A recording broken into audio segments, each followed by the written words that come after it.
Hi guys! Ito this video, samahan nyo naman akong mag-repot ng aking Marian plants. Pansin nyo guys, ang dami niyang babies kasi nga nakat ko na siya before and mother plants na siya. Ayan. Kaya guys, malaking tulong talaga sa pagpaparami ng plants, yung pruning or pag-kakat ng ating mga plants. Mostly kapag mataas na siya, pwede siya nating ikat guys para lalo siyang dadami.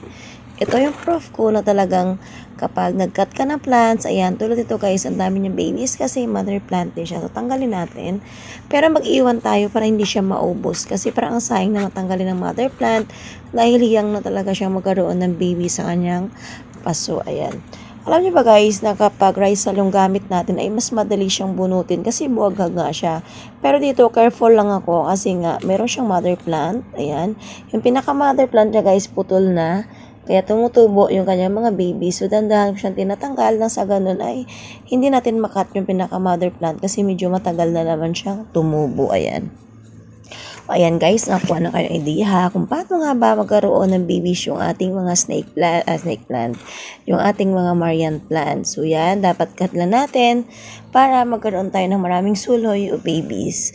Alam niyo ba guys na yung Marian plants ay isa siya sa mga lucky plants sa pungsoy. Nilalagay daw ito guys sa mga center ng ating mga shop, business kasi naghahatak daw ito ng pera or positive energy. And wala naman guys masama gumaya or sumunod dahil nasa inyo naman yan kung gusto nyo at pinapaniwalaan nyo. Ayan. Binalik ko nga guys yung mga babies kasi medyo maliit at alanganin nga siya. Kaya dyan ko naman siya nilagay kapag lumalaki na, saka ko na lang siyang ililipat. Yan. Tignan nyo guys, yung nakat ko before, ay, ang bilis pa niyang tumubo.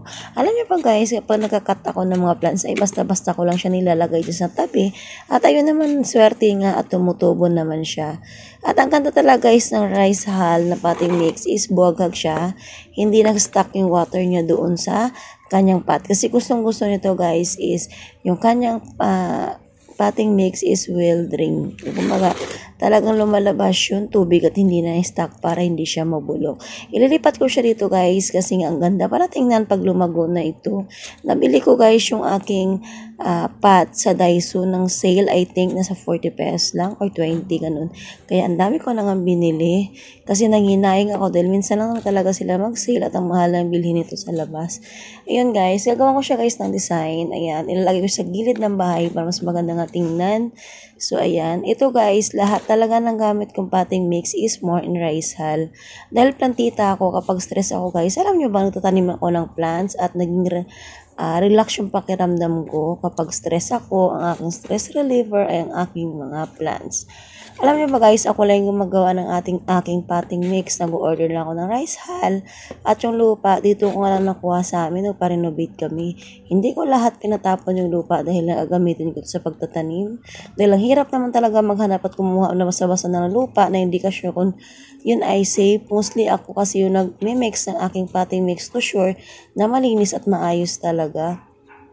At sa rice hull naman guys, maganda talaga siya gamitin yung medyo bulok na para iwas langgam, iwas insekto. Kaya minsan guys, yung gamit ng rice hull is hindi talaga siya ganun kabulok kasi nga naubusan ako ng stock. Naglagay naman ako sa drum pero hindi ko naisip na gamitin yun. At ang ginamit ko ay ang bago kong gawang potting mix. Pero nung nakita ko na guys, tinabi ko na nga at lagi ko na didiligan yung sako para mabulok yung aking potting mix na rice hull. Dalawa guys yung gagawin natin kasi nga dalawa na nga yung pot na naiwan sa akin at sayang naman kung di magamit. So make sure ko lang guys na puno yung kanyang lagayan ng soil kasi kapag nagdidilig tayo, ang mangyayari kasi guys is mababa ang lupa. Sayang naman at mamaya hindi natin napansin yung ating plants pala ay kaunti na lang yung lupa at magtaka tayo bakit mabagal yung kanyang paglaki. Ayan, tapos na pala ako guys. Ayan, dagdagan ko na lang ang lupa yung medyo konti. Ito sure na marami siya kahit hindi ko napansin sa pagdidilig. At least hindi basta-basta bababa yung kanyang lupa. Inayos ko lang alignment nito guys at medyo malapit siya dun sa isa. So inayos ko para pag lumaki na ay hindi pa ako balipat-lipat na. Ayan. Alam niyo ba guys na ang rice hull talaga is hiyang yung mga plants ko dito. Pero sa inyo yan guys, depende sa pag-aalaga nyo. Kung anong potting mix yung gusto nyo yung gagawin nyo. Thank you for watching everyone. Bye!